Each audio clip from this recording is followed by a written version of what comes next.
The bridge of the merchant ship Eternal Dawn hummed with its usual quiet efficiency. Captain Jiwan Park sat in her command chair, watching the stars streak past as the ship traveled through faster-than-light space. It was supposed to be a routine cargo run to the outer colonies. Nothing special, nothing dangerous. That changed when the communications panel lit up with an emergency frequency.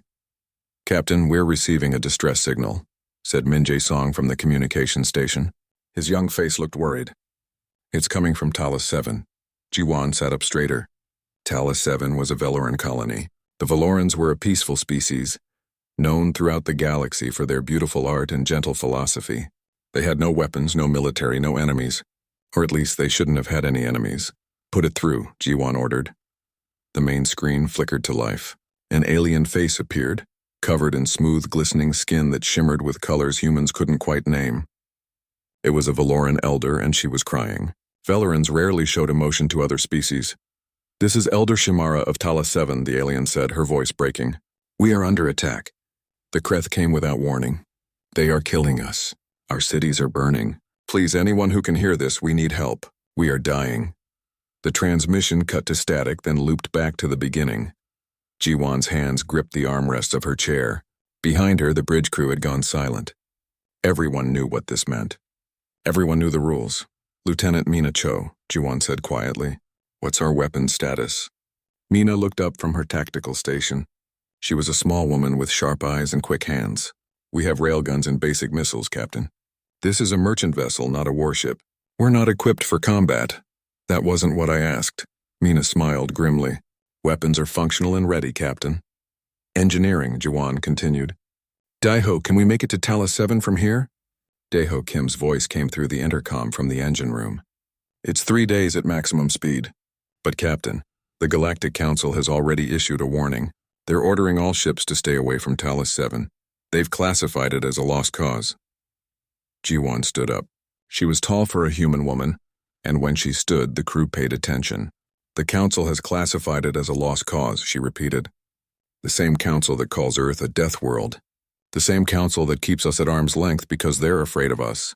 "Captain," said Dr. Hyunwoo Kang, the ship's medical officer. He had come onto the bridge when he heard the distress call. "If we go, we'll be alone. No other ships are responding to that signal. The Council won't help us.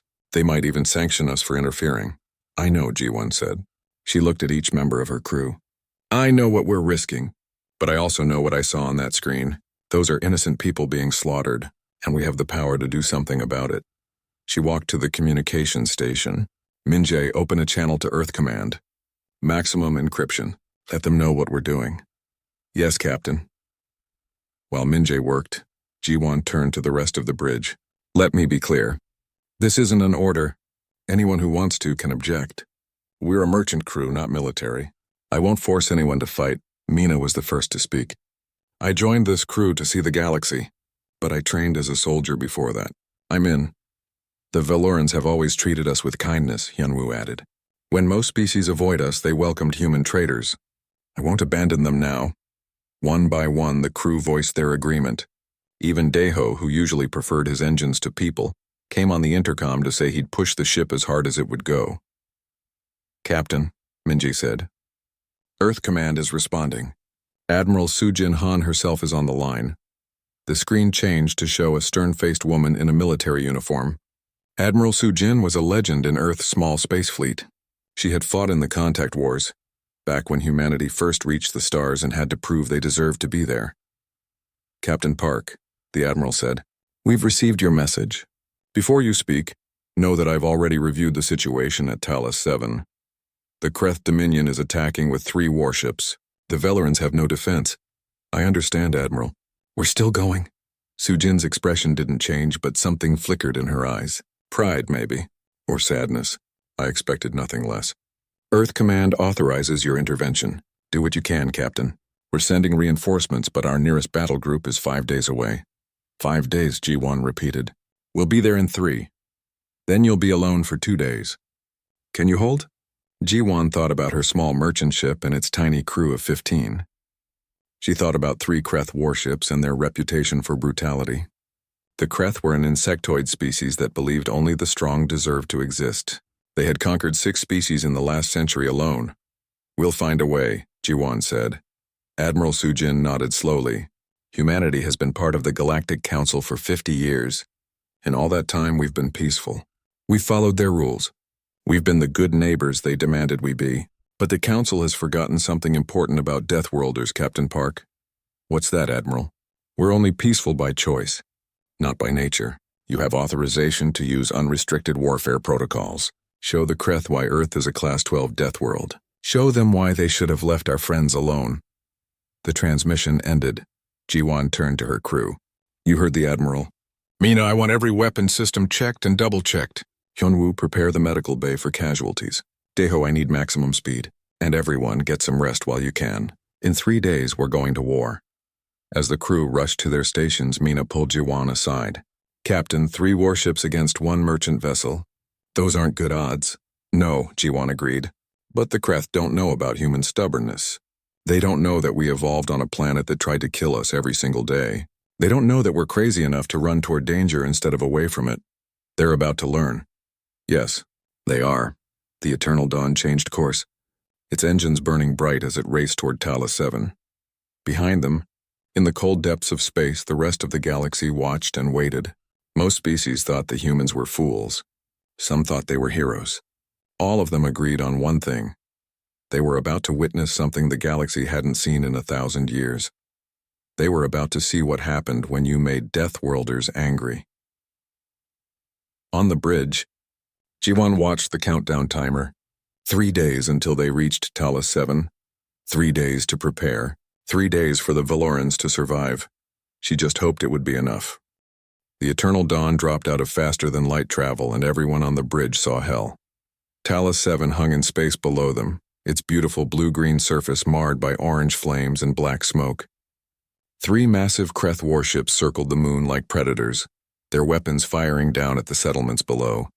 Each ship was 5 times larger than the Eternal Dawn. Their dark metal hulls were covered in spikes and armor that looked like insect shells. Scan for life signs, Captain Jiwan Park ordered, her voice tight. Minjae's hands flew over his console. I'm reading. Captain, there are still Valorans alive. Thousands of them. They're in the underwater caverns on the southern continent. The Kreth haven't reached them yet. Yet, repeated Lieutenant Mina Cho from her weapons station. The Kreth are doing systematic bombardment. They'll reach those caverns within 12 hours. Jiwan clenched her jaw. 12 hours. Not enough time for Admiral Sujin's reinforcements to arrive. They were on their own. Captain, the Kreth are hailing us, Minjae said. Put them through. The screen filled with the image of a Kreth warrior. He looked like a massive insect standing upright, with 4 arms and a head that was mostly mouth and compound eyes. His carapace was decorated with the bones of other species. This was Warlord Takresh, according to the identification that popped up on the screen. Human vessel, Takresh said, his voice clicking and buzzing through the translator. You are interfering in Kreth territory. Leave now or be destroyed. Jiwan stepped forward. Talos 7 is a Galactic Council-protected colony. You're committing a war crime. Takresh made a sound that might have been laughter. The Council is weak. They do nothing but talk. And you, human? You are from the Deathworld species. The species that hides behind words because you are afraid to fight. Everyone knows this. Leave now and we will let you live. No, Jiwan said simply. Takresh's mandibles clicked in what might have been surprise. You refuse? 1 small ship against 3 warships. You are either brave or stupid. We're humans, Jiwan said. We're both. Tell me, Warlord, do you know why Earth is classified as a Class 12 death world? Because your planet is hostile, dangerous environment, high gravity, toxic atmosphere for most species. This is common knowledge. You're wrong, Jiwan said quietly. Those things are true, but that's not why we're Class 12. You're about to find out the real reason. She cut the transmission and turned to her crew. Battle stations. Mina, target the nearest warship. Aim for their shield generators. Captain, their shields will deflect our weapons, Mina protested. No, they won't, said Deeho, appearing on the bridge. The engineer was covered in grease and carrying a datapad. I've been scanning their ships. The Kreth shields are designed to stop energy weapons. Lasers, plasma cannons, particle beams. That's what everyone in the galaxy uses. But not us, Jiwan said, understanding. Not us, Deeho agreed with a grin. We use railguns. Kinetic weapons. Solid projectiles moving at a fraction of light speed. Their shields won't know what hit them. From the back of the bridge, Dr. Hyunwoo Kang spoke up. He was reading medical files on his portable screen. I've been researching Kreth biology. Their reaction time is slow compared to humans. They evolved on a low-gravity world with few predators. They're strong, but they're not fast. And we are, said Sergeant Yuna Lee, who had just arrived with her squad of security personnel. She was a compact woman with scars on her hands and determination in her eyes. Captain, my team is ready for boarding action if needed. Jiwan looked at her crew. 15 humans against 3 warships and hundreds of Kreth warriors. The galaxy would call it suicide. But the galaxy didn't understand humans. Fire when ready, Lieutenant Cho. The Eternal Dawn's railguns spoke. There was no sound in space, but everyone on the bridge felt the ship shake as solid metal slugs were launched at incredible speeds. The projectiles crossed the distance in seconds and slammed into the nearest Kreth warship. The shields flickered, sparked, and collapsed. Direct hit on their shield generator, Mina reported, her voice excited. Shields down on Warship 1. Their hull is exposed. Again, G1 ordered. More railgun rounds fired. This time they punched through the Kreth ship's armor like paper. Explosions blossomed along its hull. The massive warship began to list to one side, atmosphere venting from dozens of holes. The other 2 Kreth warships turned away from Telos 7 and started moving toward the Eternal Dawn. They're angry now, Minjae said nervously. Good, Yuna replied. Angry enemies make mistakes. The Kreth warships opened fire with their energy weapons. Brilliant beams of plasma and laser fire lanced through space. Most of it missed as Daeho threw the Eternal Dawn into evasive maneuvers that should have been impossible for a merchant ship. A few hits connected and the ship's alarm started blaring. Shields at 60%, Minjae called out. We can't take many more hits like that. We won't have to, Jiwan said. Yuna, take your team and board that damaged warship. I want it captured. Yes, ma'am. Yuna and her squad rushed toward the airlock. Captain, that's crazy, Hyunwoo said. Boarding a Kreth warship? The Kreth don't think we'll do it. They think we're too civilized, too soft. That's our advantage. We'll do things they think are impossible. The Eternal Dawn moved closer to the damaged Kreth warship, dodging fire from the other 2 vessels. When they were close enough, Yuna's team used magnetic boots and compressed air thrusters to cross the space between ships. They carried weapons that looked primitive by galactic standards. Explosive charges, bladed weapons, and projectile firearms. Yuna was the first to reach the Kreth hull. She planted an explosive charge on the metal surface and pushed away. The charge detonated, blowing a hole in the ship's side. The sergeant and her team dove through the opening. Inside, they found themselves in a corridor full of Kreth warriors. The insects were twice the size of humans, with sharp claws and armored bodies. They should have been terrifying, but they were slow. Yuna ducked under a swipe from a Kreth claw and drove her combat knife into the joint of its leg armor. The Kreth screamed and fell. Her team moved like dancers, fast and coordinated. They had trained their whole lives in Earth's heavy gravity. Here in the lighter gravity of the Kreth ship, they felt light as air and twice as fast. The Kreth had never fought Deathworlders before. They had never faced opponents who could move so quickly, who could take damage that would cripple other species and keep fighting. Within minutes, Yuna's team had fought their way to the Kreth ship's bridge. Bridge secured, Yuna reported over the comm. This ship is ours? On the Eternal Dawn, Ji-1 allowed herself a small smile. Excellent work, Sergeant. Can Daeho get that ship operational? Already on it, Daeho's voice came through. I'm transferring over with a team. Give me 20 minutes and I'll have her flying. You have 10, Ji-1 said. Mina, keep those other 2 warships busy. Don't let them target our boarding team. For the next hour, the battle raged in orbit around Talos 7. The Eternal Dawn danced through space, its railguns firing constantly. The Kreth tried to adapt, tried to adjust their tactics, but they kept underestimating the humans. They didn't expect a merchant ship to fight like a warship. They didn't expect humans to be so fast, so aggressive, so willing to take risks. When Daeho got the captured Kreth warship online, the tide of battle shifted completely. Now the humans had 2 ships. The Kreth found themselves caught between them, taking fire from both sides. The Kreth warships are retreating, Minjae reported in disbelief. They're running away. Let them go, Ji-1 ordered. We need to get to the surface and help the Valorans. As the 2 remaining Kreth warships fled into faster-than-light travel, the crew of the Eternal Dawn stared at each other in amazement. They had won. One small merchant ship had defeated 3 Kreth warships, but there was no time to celebrate. On Talos 7's surface, thousands of Velorans were still in danger. The Kreth ground forces were still hunting them. "Prepare landing teams," Jiwan ordered. "Hyunwoo, get medical supplies ready. Yuna, your squad will secure the landing zone. We're going down there."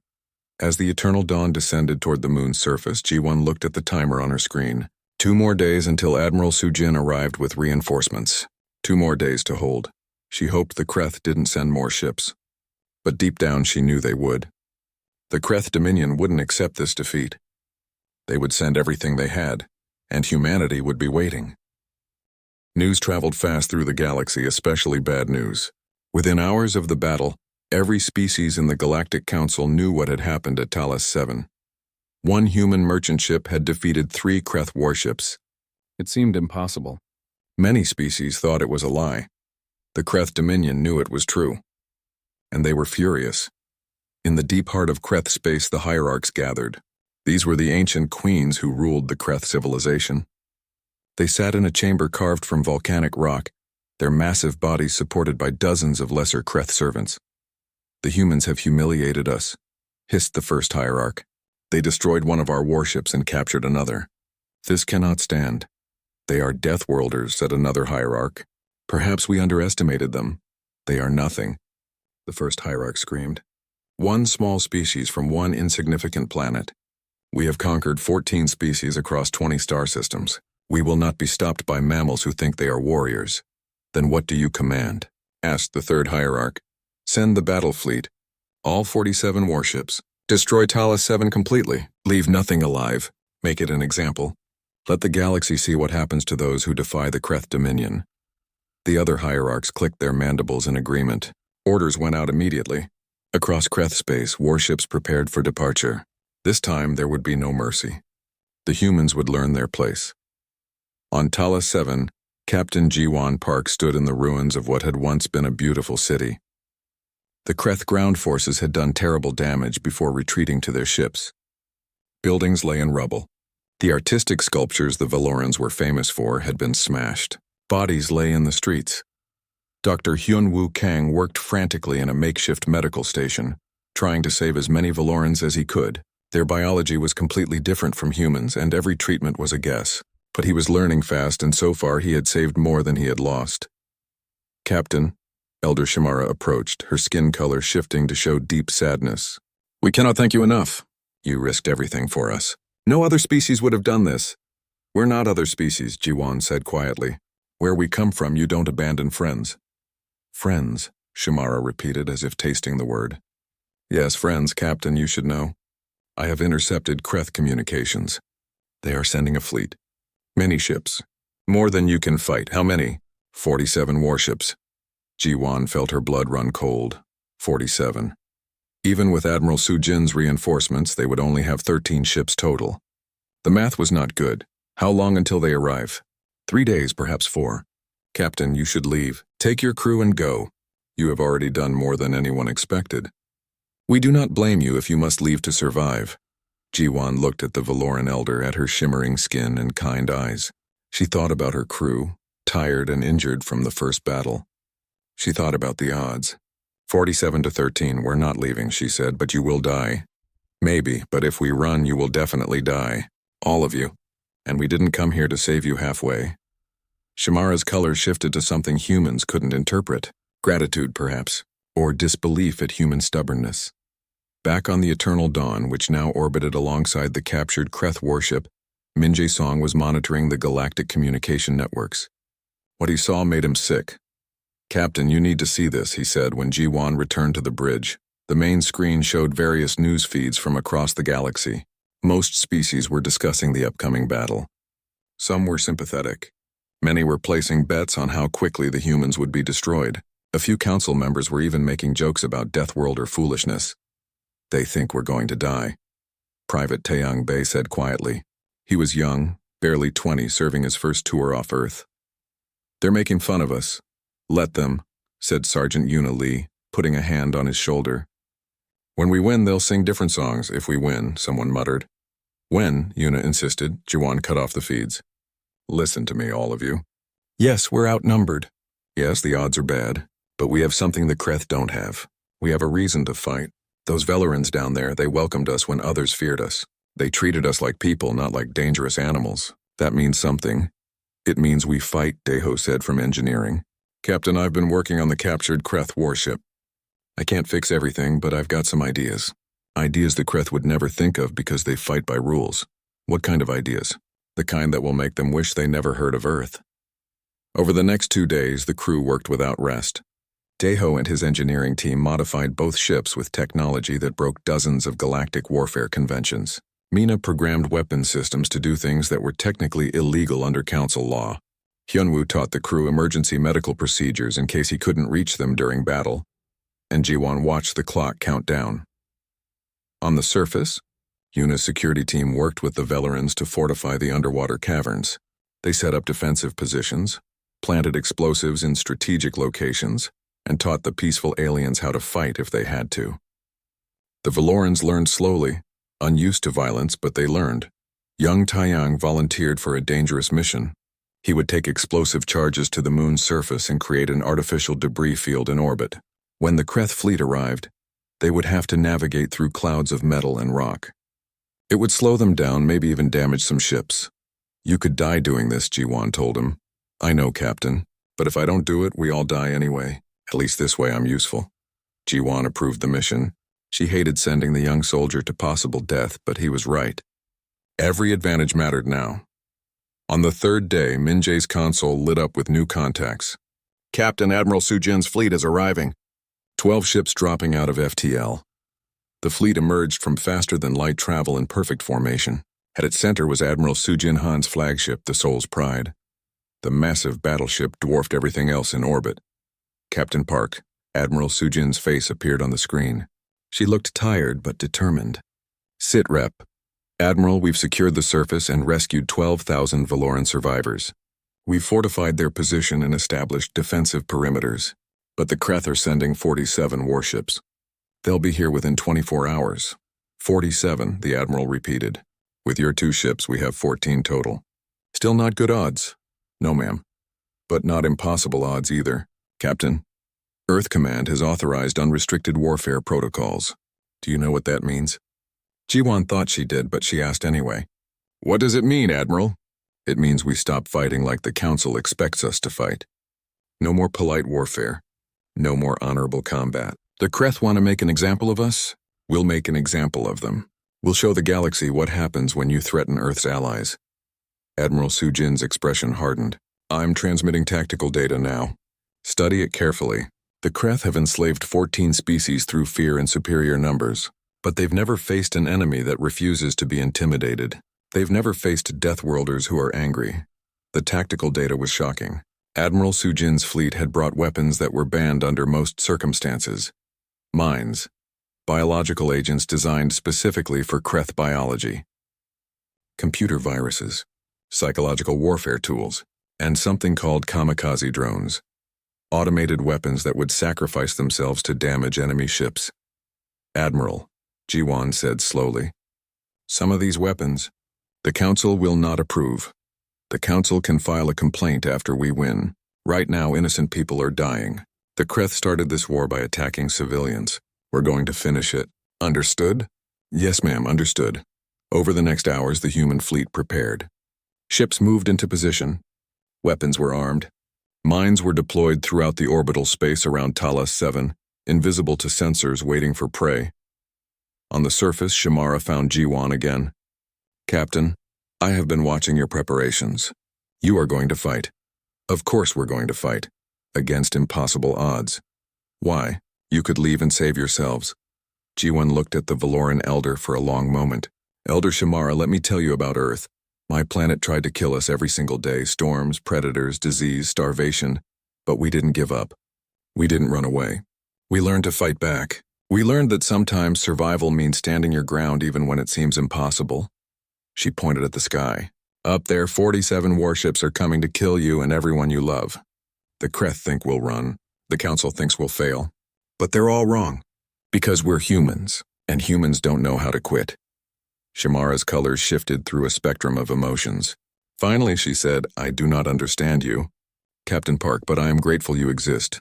20 hours later, the Kreth fleet arrived. The sensors on every human ship screamed alerts as 47 massive warships dropped out of FTL travel. They filled the space around Talos 7 like a swarm of angry insects, their weapons powered up, their shields activated. On the Soul's Pride, Admiral Sujin Han stood on her bridge and smiled coldly. "All ships," she transmitted. "This is Admiral Han. Today we teach the galaxy a lesson. Today we show them why you don't threaten Earth's friends. Today we show them what Deathworlders can do when we stop being nice." The Kreth fleet came in with arrogance. Warlord Takresh, commanding from his flagship, expected an easy victory. He saw only 14 human ships against his 47. The math was simple. The outcome was certain. He was wrong. The first Kreth ship that entered the orbital zone around Talos 7 hit a mine. Then another. Then 5 more. The invisible weapons that Admiral Sujin had deployed activated all at once, filling space with explosions. 3 Kreth warships were destroyed instantly. 4 more were damaged. "Mines," Takresh screamed. "They're using mines. That's against Council warfare protocols." No one answered him. The humans didn't care about protocols anymore. From the Soul's Pride, Admiral Sujin Han watched the chaos with satisfaction. "Weapons free. All ships target at will. Fighter squadrons launch." From the bellies of the human warships, small fighter craft erupted like angry bees. At their head flew Commander Jeho Shin, one of Earth's best pilots. His fighter was tiny compared to the Kreth warships, barely larger than a ground vehicle. But it was fast, incredibly fast. "Wolf Squadron, follow my lead," Jeho transmitted. "Remember your training. These ships are big and slow. We're small and fast. Use it." The human fighters dove into the Kreth formation. Their weapons were primitive by galactic standards, simple rockets and ballistic cannons. But they moved like nothing the Kreth had ever seen. They dodged and weaved through the enemy fire with reflexes honed by evolution on a high-gravity death world. Jeho locked onto a Kreth warship's engine and fired. His rocket streaked across space and punched through the ship's armor. The engine detonated and the massive warship began to tumble out of control. "That's one," Jeho said calmly. 39 to go. But the fighters weren't the only surprise. From the human ships came swarms of drones, small automated weapons that had one purpose: destroy themselves against enemy vessels. The Kreth tried to shoot them down, but there were too many. The drones crashed into shields, into armor, into weapon systems. They were cheap to make and impossible to stop all of them. "This is madness," Takresh shouted on the Kreth command frequency. "They're using suicide weapons. They're fighting without honor." "They're fighting to win," responded another Kreth commander. "And it's working." On the Eternal Dawn, Captain Jiwon Park coordinated with her small crew. They had gotten very good at fighting in the past few days. Mina's targeting was perfect. Deho kept the engines running beyond their normal limits. Minjae managed communications between all 14 human ships. "Captain, the Kreth are trying to break through to the surface," Mina reported. 6 ships are attempting atmospheric entry. "Stop them," Jiwon ordered. "If they reach the Valorans, this whole battle is pointless." The Eternal Dawn and 3 other human ships broke formation and intercepted the descending Kreth vessels. The battle moved from orbital space down into the atmosphere of Talos 7. The human ships pushed their engines hard, using atmospheric flight techniques that the Kreth had never practiced. One of the Kreth warships tried to turn and fire, but its size and bulk made it slow in the thick air. The Eternal Dawn hit it with railgun fire, and the massive ship crashed into the ocean below. On the surface, in the fortified Valoran caverns, Dr. Hyunwoo Kang heard the explosions overhead. "They're keeping the Kreth away from us," he said to Shamara, who was helping him treat the wounded. "Your people are dying for us," Shamara said, her colors showing deep sadness. "Why would they do this?" "Because that's what humans do," Hyunwoo replied simply. "We protect those who can't protect themselves. It's not logical. It's not always smart. But it's who we are." Back in orbit, Admiral Sujin was conducting a different kind of warfare. Dr. Yoonji Yoon, the fleet's psychological warfare specialist, was broadcasting messages directly to the Kreth ships. She had studied their hive mind psychology and found weaknesses. "Kreth warriors," Yoonji's voice said in perfect Kreth language. "Your hierarch sent you to die. They don't care about you. You're just workers to them. Disposable. The humans offer mercy to those who surrender. It was a lie. The humans weren't offering mercy. But the message was working. Some Kreth ships began to hesitate, their crews confused and afraid. Doubt was poison to a hive mind. Ignore the human lies, Takresh commanded. All ships pressed the attack. But the Kreth fleet was already starting to break apart. Too many ships damaged, too many unexpected tactics, too many deaths. They had expected weak opponents. Instead, they faced an enemy that fought with a ferocity they had never encountered. Sergeant Yuna Lee led a boarding party onto another Kreth vessel. This time they used a different tactic. They breached the ship's life support and released a gas that was harmless to humans but irritating to Kreth. The insect warriors became sluggish, confused. Yuna's team moved through the ship methodically, securing section after section. Bridge is ours, she reported to Jiwon. That's our second captured warship. Good work, Sergeant. Can we use it? Daeho is already on his way. The engineer and his team boarded the captured ship and went to work. Within an hour, Daeho had the vessel operational. Now the humans had 16 ships against the Kreth's remaining 36, but the battle was taking its toll. 2 human warships were severely damaged. Commander Daeho had lost 3 fighters from his squadron. Casualties were mounting. In the medical bays, Dr. Hyunwoo's colleagues worked frantically to save injured crew members. Admiral, we can't keep this up forever, Captain Jiwon transmitted to the Soul's Pride. We're running out of ammunition and the crew is exhausted. I know, Captain, but we don't need forever. We just need to break their will. The Kreth have never faced a defeat like this. Their psychology can't handle it. Admiral Sujin was right. On Takresh's flagship, the warlord was experiencing something new. Fear. His fleet was being destroyed by an inferior force. The humans were fighting in ways that shouldn't work but did. Every time he adapted to one tactic, they switched to another. Warlord, his second-in-command said, we should retreat. We can regroup and— No, Takresh roared. We cannot show weakness. The hierarchs demand victory. But even as he said it, another of his warships exploded. And another. The humans were like the predators from stories, the ones that never stopped, never tired, never gave up. Commander Daeho, his fighter damaged and leaking air, made one final attack run. His target was Takresh's flagship. He fired all his remaining weapons and crashed his fighter into the warship's shield generator. The explosion took out the shields and damaged the fighter bay. Wolf 1 is down, Daeho transmitted, his voice weak. But the flagship is vulnerable. Daeho, eject, Admiral Sujin ordered. Already did, Admiral. I'm floating in space with a great view of our victory.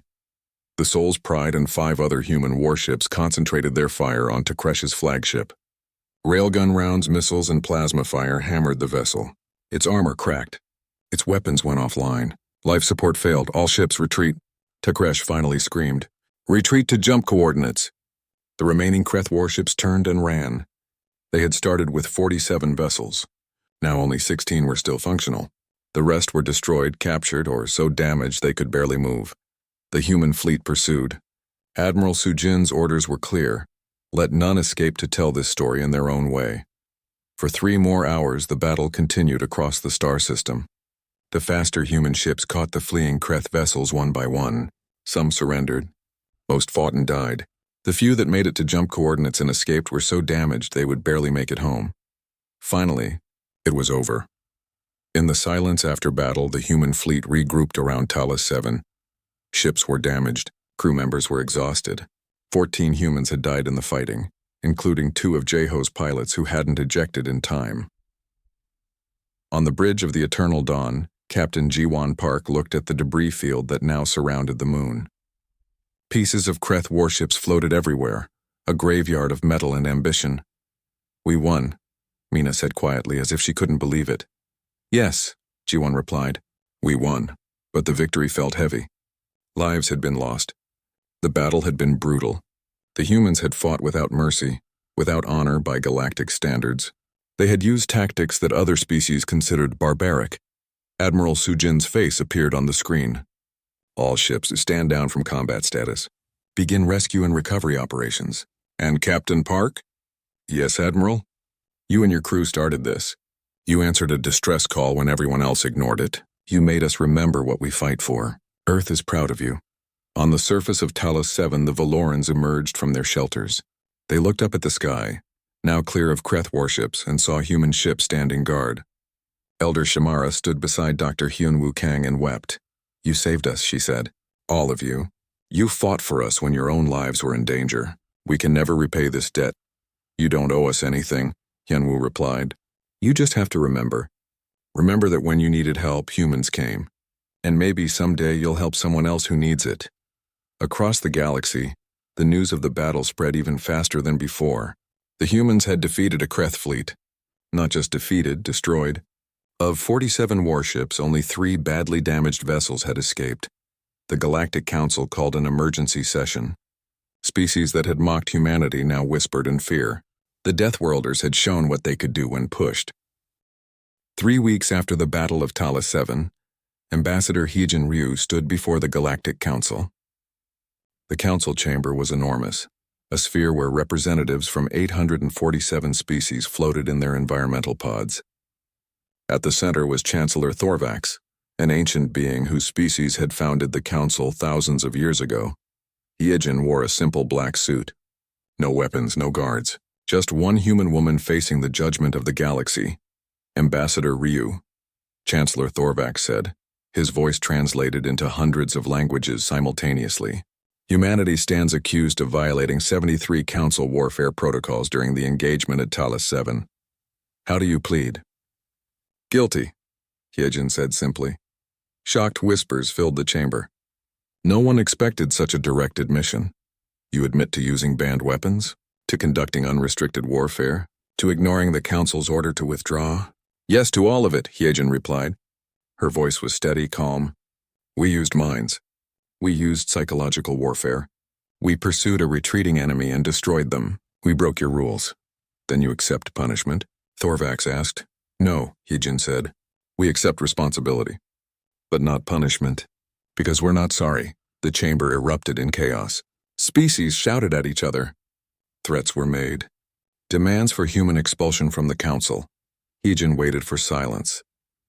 When it finally came, she spoke again. "For 50 years, humanity has been part of this council. For 50 years, we followed your rules. We were peaceful. We were patient.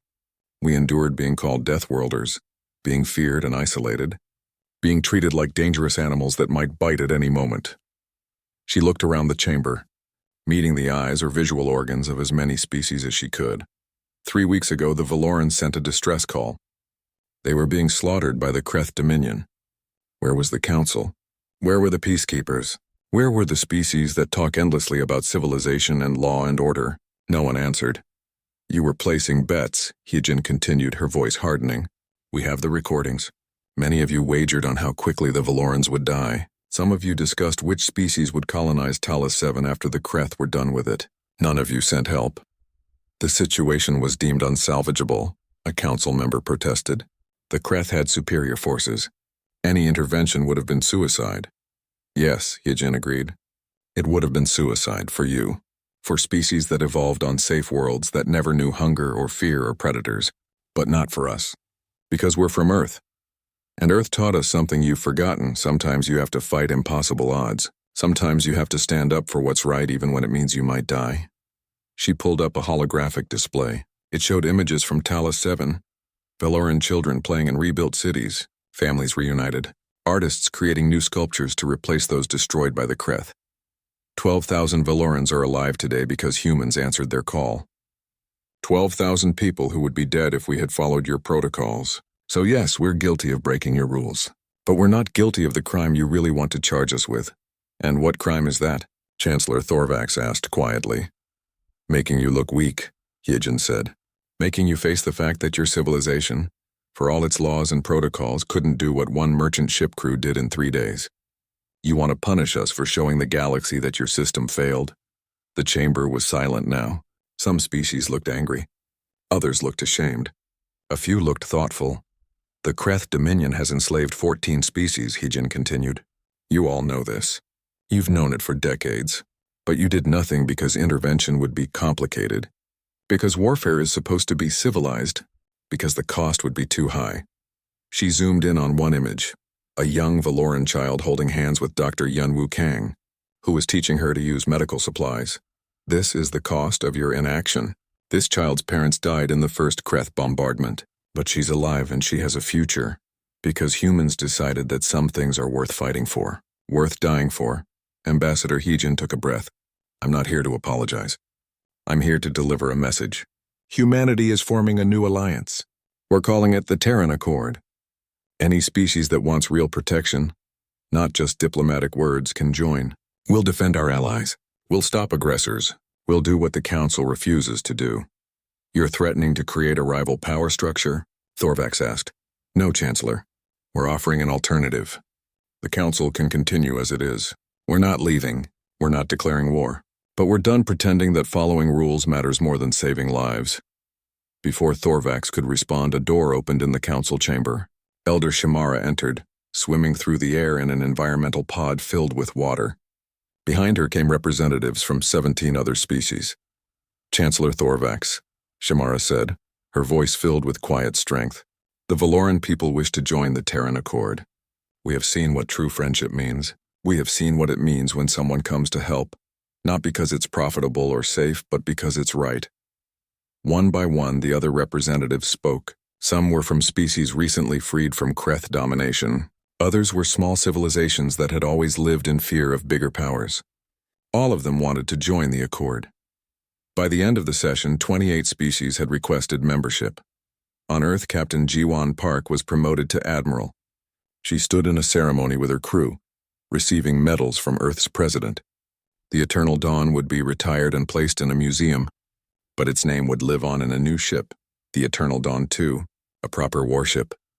You made us proud, the president told Jiwan. You reminded us what we stand for. Jiwan thought about the battle, about the lives lost, about the Kreth warships destroyed. We just did what needed doing, sir.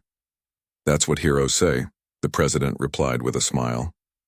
Sergeant Yuna Lee received command of Earth's 1st Marine Battalion dedicated to the Terran Accord. She would train soldiers from all member species in human combat tactics. It was hard work. Most species couldn't handle the physical intensity, but Yuna was patient. She understood that not everyone could be a Deathworlder, but everyone could learn to fight smarter. Dr. Hyunwoo Kang stayed on Talos 7 for 6 months, helping rebuild their medical system. The Valorans learned human medicine, and humans learned Valoran healing arts. The exchange of knowledge benefited both species. Commander Jae-ho Shin, recovered from his injuries, became an instructor at Earth's Flight Academy. His tactics were studied by every species in the Accord. Fly like you have nothing to lose, he told his students. But remember what you're fighting for. Dae-ho Kim got his own ship to engineer, one of the captured Kreth warships, which he rebuilt from the ground up using human and Valoran technology. It was an ugly ship, a patchwork of different systems, but it worked better than ships that cost 10 times as much. The Kreth Dominion, shattered by their defeat, faced rebellions on all their conquered worlds. Without their aura of invincibility, their subject species rose up. The hierarchs tried to send more fleets, but the Terran Accord was waiting. Every time the Kreth attacked someone, humans and their allies responded. Within 6 months, the Kreth Dominion lost 8 star systems. Within a year, their empire had collapsed. The hierarchs signed a treaty with the Accord, agreeing to never again attack civilian populations. Some said humanity was too merciful. Others said it showed wisdom. Turning an enemy into a neutral party was better than endless war. The Galactic Council adapted slowly to the new reality. Chancellor Thorvax, privately, admitted to Ambassador Heejin that the Council had become complacent. You reminded us that civilization means protecting the weak, not just writing laws about it. Some species never accepted the change. They continued to fear and resent humanity. But others saw opportunity. Humans could go places and do things that other species couldn't. They could survive harsh conditions. They could fight in environments that would kill others. They could solve problems through sheer stubborn determination. The galaxy learned what Earth had always known. Impossible just means it hasn't been done yet. 5 years after the Battle of Talos 7, a new ship left Earth on its maiden voyage. The Eternal Dawn III was a colony ship, carrying humans and Velorans to establish a joint settlement on a frontier world. The ship was commanded by Captain Woojin Park, Jiwan's younger brother. On the bridge, Woojin looked at his mixed crew, humans and Velorans working together, 2 species that should have been too different to cooperate, now friends and partners. Captain, we're approaching the new system, his navigation officer reported. Take us in, Wu Jin ordered. Let's show the galaxy what we can build together. On Tala 7, Elder Shimara stood before a new monument. It was made of crystal and metal, showing a human and a Velaran standing side by side, looking up at the stars. Below it, words were carved in both languages. They came when no one else would. They fought when hope was lost. They proved that courage and compassion can change the galaxy. In memory of those who fell at Talas 7, and in honor of the friendship between our peoples. Every year on the anniversary of the battle, both species gathered at the monument. They told stories of that desperate time. They remembered those who died, and they celebrated what had been born from that crisis.